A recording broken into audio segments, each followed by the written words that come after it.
Ito mga kabreeder, real talk ha. Para to sa mga katulad kong nagmamanok at naglalaro ng sabong paminsan-minsan. Pero ako ay hindi ako naglaro ng manok na hindi ko binibreed. Ako mismo nagbibreed.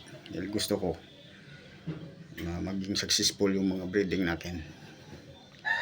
Gusto ko yung pinaghirapan ko ay mag-success sa huli. At hindi naman ako nabigo. 2 beses na ako nag-champion ng 2 heads at saka 3 heads. At lahat yung buhay at galos lang ang kanilang damage sa katawan. Laban na paa, lapak ng tari. Kaya kayong bumibili ng mga manok. Kung gusto nyo na malapit kayo sa panalo, bili kayo ng quality manok. Huwag kayo bili ng mga huwag kayong maghanap ng tagwa 1.5, 2.5, pinaka mahal yung budget 2.5.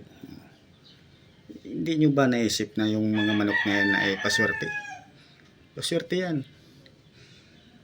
Kadalasan dyan nangyayari sa mga manok na ganyan, sa mga ganyang klaseng manok na binibinta tag 1.5, 2.5, tumatakbo yan sa loob ng rueda. Tumatakbo yan. Sample, bili ka ng 1.5, pusta mo 5.5, tinakbo kaysa tag 3.5 o 4.5 na binili mo na manok, pumusta ka ng 10K, nanalo ka, lamang ka, sayang ang manok.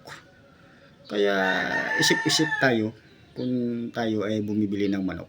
Sayang ang pira, kahit 1.5 lang yan, sayang yan pag tumakbo yung manok na binili mong 1.5. Tandaan mo yan. Real talk yan.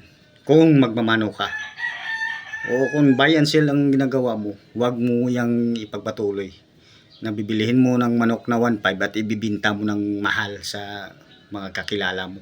Masama yan. Huwag mong gagawin. Masisira talagang buhay mo dyan.